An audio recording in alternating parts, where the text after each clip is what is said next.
looking for the next best thing out there and being so caught up with all the bright, shiny things that come along, all the new stuff, you know.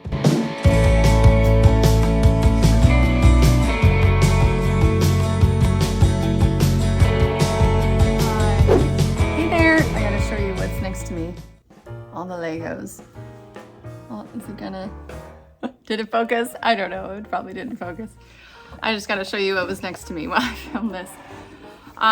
Okay guys, this is gonna be a chatty video. This is gonna be a little different than what I normally do. I normally like to at least outline or script my videos, but I think this one will be kind of fun. I'll just hit record and we'll just chat here. And if we haven't met yet, I'm Ashley. I have 3 kiddos and they are 11, 9, and 6 right now. And I have been pretty passionate about homeschooling from the beginning, but I thought this was a great idea. I saw this video from my friend Megan at Pennies and Salt, and she was reflecting on her homeschool journey from the beginning and like why she joined homeschooling. I mean, why they decided to homeschool, and then how it has changed her and grown her and been such a benefit for her and her family in the last 8 years.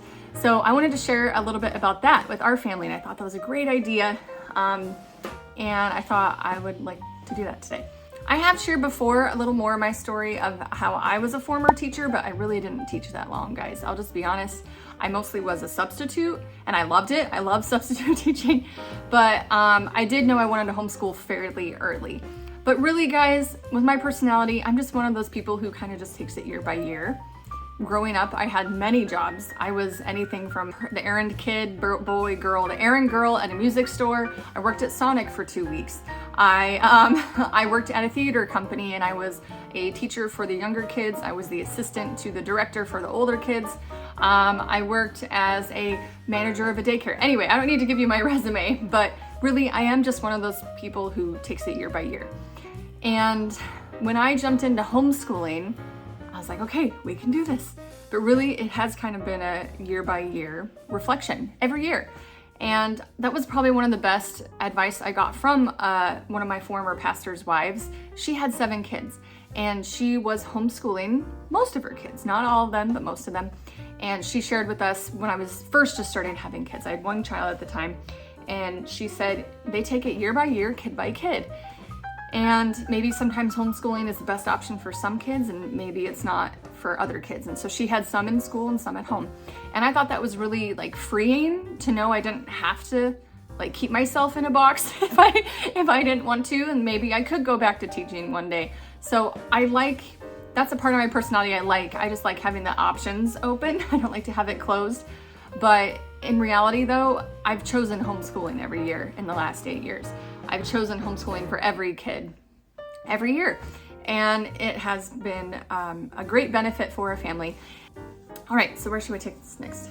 All right, so what do you guys want to know? How do I share this story?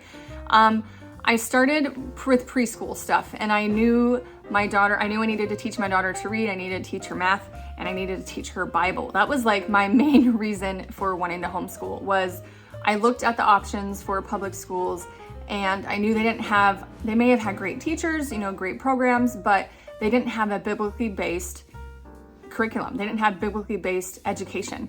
And not that I want to like have an education where we talk about, or I don't know how to describe this.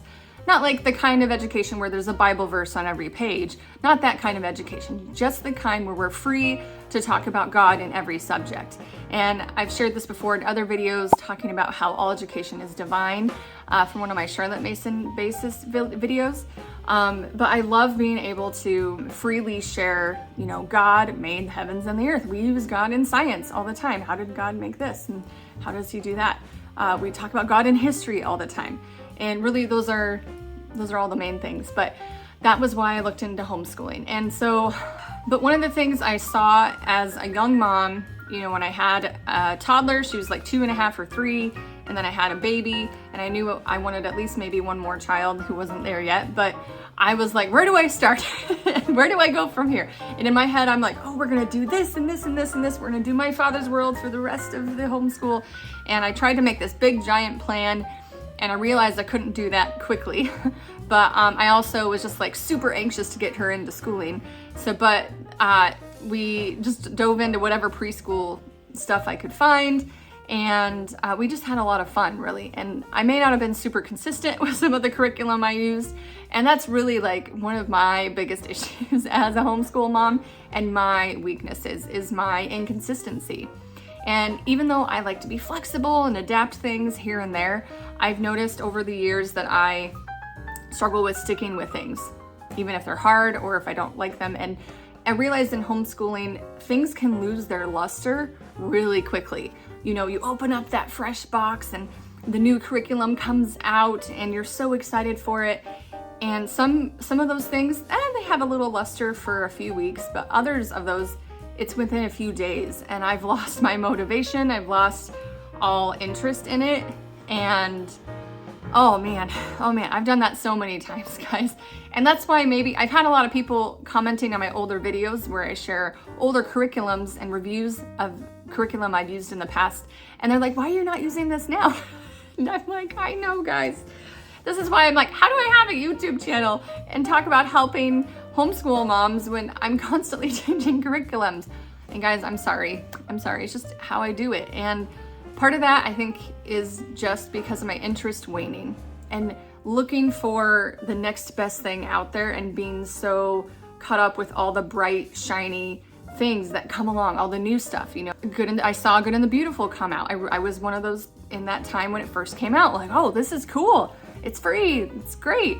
You know, and then Gathered Round came out and you're like, oh, this is cool. It's an all-inclusive family unit study. And then and then they just keep coming out with new shiny stuff. I'll be honest, that was probably one of the things that I've caused my kids to have curriculum whiplash.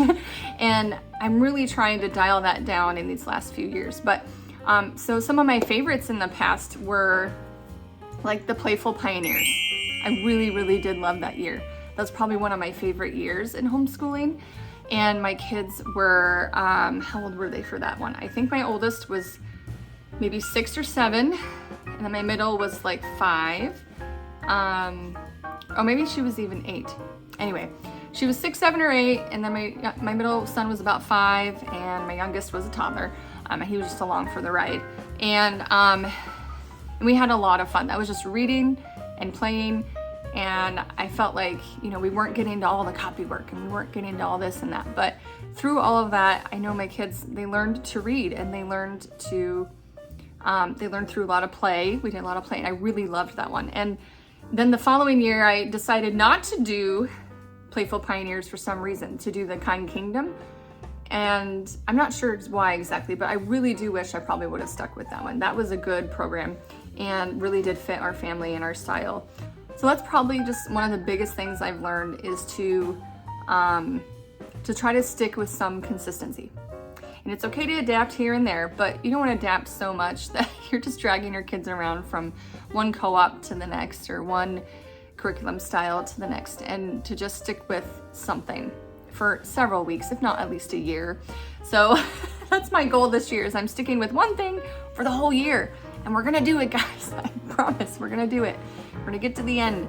Okay, the other biggest thing that I've noticed in our journey in homeschooling, oh boy, is my poor oldest. Those oldest children, they just get to be the guinea pigs for everything, right?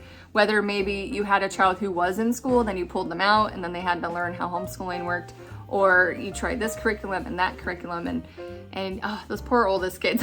Or I'm the oldest in my family. I was that too. I turned out okay, I think, hopefully. Let's see, I was so excited and anxious to get started with school that I started her when she was like 2.5 or 3. I'm like, oh, let's do school. I bought All About Reading. I bought this cool preschool program and I was like, yeah, we're doing school. But I really pushed her ahead. She was only 4 when we started kindergarten and she was catching on to reading pretty quickly, which was great. And then I was like, oh, she's kindergarten. She's an early kindergarten kid. And I was just, something in me was like, why push her ahead? Why? Why? But another part of me was like, yeah, do it. We gotta push her to the next level. We gotta keep going. And part of that's my personality, is I'm just so excited for the next best thing, right? So we just kept trucking along. Okay, now we're doing first grade. And for several years, I really struggled with what grade do I call her in? because she never really changed grade level work in August. It started about maybe when she was like first or second grade, where I noticed she was starting her first grade work in January, and she had just turned 6 in October. And then the following January, she started getting into second grade work. So she doesn't really change into the same grade work as other kids do. So she's kind of like in the in-between. So she's not quite, she's a little ahead of most fifth graders now, I think, but she's a little behind the regular sixth graders. And that was a huge struggle for me for many years. Because I really wanted, guys, just to be honest, I'm like, oh, we're homeschool. We're going to be advanced. My kids are just going to be advanced in everything learners. No, not exactly. That was, just in my pride. I wanted to have that badge of honor, have that badge of I'm a homeschooling mom and my kids read at an 8th grade reading level by the time they're 7 or whatever, I wanted that to be our family. And it wasn't exactly that, and I kept pushing her. And then I noticed, we were getting in social situations, she didn't really jive with the kids that were in the grade level ahead of where I was trying to put her. She was definitely not immature, but just not as mature as those other children. And when we were doing like co-op and church stuff, like that's what I'm talking about. So just this last year, I decided to just put on the brakes. Whoa, hold your horses, actually. We don't need to rush her along into the next thing. Like we just need to just go at her pace and maybe slow down just a little bit. And this year has been really good, I think, for her, and just not trying to put her in a box and say, she is 6th grade or she is 5th grade. And I'm not, it's okay. It's okay. Like, and really I don't know, hopefully I'm explaining this okay, but that was the other thing that I've learned in this journey from the beginning, not to make the grade number a big deal, but also not to push them ahead when they're not ready and to make them into something they're not. So I'm finding, she's behind in a few subjects than I had originally thought. And you know what? That's all right. We're gonna go at her pace. We're gonna pick up with where we're at right now and then just keep moving forward, but maybe not too quickly. Just to close this out, like I am so thankful to be able to homeschool.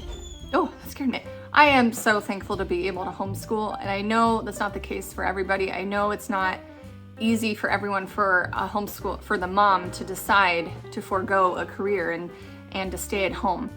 And I am thankful for a husband who has supported me along this the whole way. And he works hard, and he finds the jobs that will be able to support our family without me having to have an income. And I'm so, so blessed by that. I do not take that for granted, and I know that that is a gift and a blessing, and I definitely receive that, and I thank the Lord every day for that. It left. It's gone. What was I saying? So I guess I didn't share at the beginning of the video, but even though homeschooling wasn't necessarily a difficult decision to make for us, and I didn't mind not having a career and not going back to teaching, staying at home and being in charge of 3 tiny people was not necessarily what I was expecting. And becoming a mom, I'm a super extrovert. I love being around people. I love having a free schedule and being able to go places on a whim here and there. And dropping everything in my life to just stay at home and be with kids was not fun for me at first. It was really difficult, and learning to manage the home alongside learning to manage homeschooling was just hard. It was hard for me, guys. My personality was like, what do I do? So anyway, this is that part of the story, homeschooling, I'm like, yeah, I can do that. But like managing the home was like not so fun, and it's not easy for me. So that has been a huge journey where I've had to learn to be disciplined and make sure, then I have to discipline 3 tiny humans into learning to take care of the house. And, really the last couple years, we've all kind of blossomed, and we have a nice rhythm now, and the house, I don't know, it needs to be picked up now, but the house stays fairly decently in order. But that wasn't an easy journey. That was like from the beginning, it was hard for me. I was a mess. I was a hot mess mom, laundry all over the place. I didn't know how to manage me.